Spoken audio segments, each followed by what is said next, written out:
Hey everyone, and welcome to the day 15 recap in the Karen Reed case. Karen Reed is doing, I don't know, I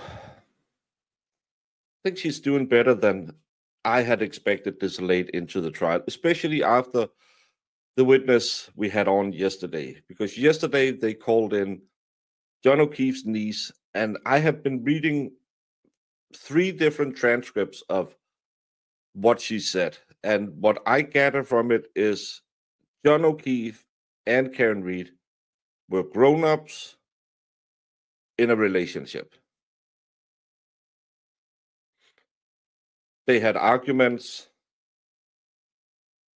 Karen Reed could be a little on off with the girl. She was liking the nephew more. And after the Aruba incident, there might have been a breakup brewing. That's kind of what she was saying. She didn't say, well, I hit him. She did say when she stormed into the room that morning, she said something about a plow, or could I have done something? I still believe that's I don't want to accuse young people of lying, especially young people who have had tremendous loss and now have stayed with, well, a hack like Peg O'Keefe for 2 years, talking about what happened. I think some of it might have been, she might not really remember it, but she's not lying. She's just in a house where people probably talk a lot about how Karen did this and Karen did that. So, but again, when I read the transcript, other than trying to hit people in the feelings, I really don't understand why they forced a young woman to take the stand. It shows they're desperate, in my opinion. Absolutely desperate. And why should they be desperate? Well, because we are 15 days in.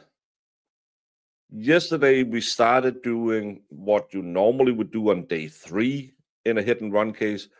We got to the technical evidence in the case. And the more people take the stand, especially people where it's not about emotions, but all the tech stuff, the worse the Commonwealth's case get. We had some tech guys who were out. I was out taking pictures, and you're thinking, okay, finally someone took some pictures so you could kind of see where the evidence was. Nah, we didn't really see that. We saw a lot of pictures of John's car that clearly had been moved and, in my opinion, washed. Remember Jen said the car guy came over? But what he said, I believe his name was Brent. At one point he said there was pieces of plastic different places, some of it on top of the snow and some of it 1 to 1.5 feet down. There can't be any plastic on top of the snow if John O'Keefe was hit on the 29th of January at 12:30-ish. At that point, there was less than 2 inches of snow on the ground. If the magical tail light exploded and flew all over that front lawn, that should be buried. There's no reason that any of the snow would be under the plastic. It just doesn't make sense. Well, the CERT team was out digging. You're right, sweet little auntie. But they said they sifted through every single piece of snow that they took off in the shovels. So they couldn't have done it. Plus, some of the plastic was found 20, 30 feet away from the area they were digging in. So if plastic was on the top of snow, It must have been deposited after. There are no other explanation. I don't care how much you hate Karen Read. I don't care how much you hate Turtle Boy. I don't care how much you hate Alan Jackson, David Yannetti, Alacy, Miss Little, even the guy with the Habsburg jaw. I don't care how much you hate them. At this point, if you don't say this investigation does not prove Karen did it, you are lying. Every single piece of evidence provided so far shows that the investigation was flawed. It was done with eyes closed, hands behind your back, and biased. You can't come here and say, I believe they did a bang-up job. Because all the evidence we have been presented with so far has nothing to do with Karen Read hitting John O'Keefe with a car. It just doesn't physically match up. So it's fine you don't like Karen Read. It's fine that you think, well, maybe she was jealous. But it's just not fine because it can't get you beyond a reasonable doubt. And if you still hang on to it, you don't want justice. You just want to be right because you don't like this lady. That's not what justice is about. The state have the power. The state proves the guilt. I don't care. I don't care how bad a person Karen Read might be. She might be dancing naked at witch covens or whatever. In 15 days, you have not moved beyond reasonable doubt if you are an honest person. Even the most anti-Karen Read person should be sitting here right now, especially those who has some form of contact with the McCabe family and the MSP, might even be paid to run PR for them. They should be sitting here and say, are you kidding me? Is this what you give me when I have sold my integrity to you? The last witness of the day, which will also be the first witness of today, was the crime scene investigator, Harnet Harknett. We remember her from the last time. I swapped this area, I swapped that area. I didn't do any tests. I didn't really do anything. I found the magical hair that stuck on. I found the glasses, pieces of glass on the bumper. I didn't really see anything other than that. And Brennan spent a long time talking about, oh, look at the hair, look at the glass, look, there's pieces of glass everywhere. And he really wanted her to say some things, but this lady who has failed her DNA proficiency exam once, she didn't want to lie. Every witness we had yesterday that we could see, I don't know what Denise, that I don't think she would lie. I think she has planted memories if she said something wrong. But every witness we had yesterday seemed good. Seemed like they were just, hey, I stopped by, I took some pictures, I made some observations, I took my leave again. Nothing there. And I really liked that crime scene investigator because Brennan was fighting so hard to have her admit to something where she just said, I didn't see that, I couldn't say that. But the problem came on cross.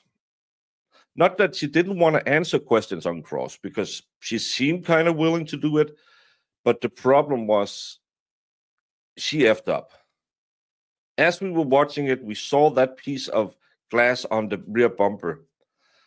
And she said there was 2 pieces of glass. And I said, that can't be, because the piece with the bumper was here. And then the other piece should be here. And I said, that's a reflection.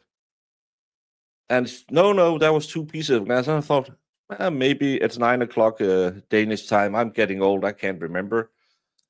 And no, Alessi caught it too. She claimed 2 pieces of glass was found on the bumper because there was 2 evidence markers marked with a B. But when you looked at it, it was a reflection and the B was the opposite way. But she started, well, maybe it could, I think 2 pieces of glass. So why lie about stuff like that? Just say, yeah, fuck, I wrote it wrong in my report. Sorry, I found 1 piece of glass. She couldn't really tell you how that little hair that seems to change direction, but I don't know, could be an angle. Valhalla made a good point, but how that could stick to the car in a blizzard going 60 miles. I thought all of that was pretty good points. So we're going to have her back on cross today. I think we're going to go more into the clothing. I really want to know how blood could be on the front of his clothes when he was laying on his back. But I hope they will do it. They didn't really do it last year. The best part of yesterday probably was that when they were looking at the taillight housing, she's putting it back in the evidence bag. They talked about, we did this and that. Not that important. They didn't swap the inside of the taillight housing, and there's no salt splatter in there. But questions wasn't asked. And she's putting it back down, and she talks about more evidence, and you can just hear there's more in there. Hanky got really nervous, and Alessi was, what? So this taillight housing, remember, we are in a Bowden defense that they didn't do a good investigation. This taillight was housed in an evidence bag. So on that bag should be mentioned date, case number, taillight housing, right, rear, Lexus, case number, blah, blah, blah. So you know what's in the bag when you need the evidence. Now there was multiple other pieces in the bag that no one had disclosed. No one knew where it came from. How Bev didn't instantly end the court.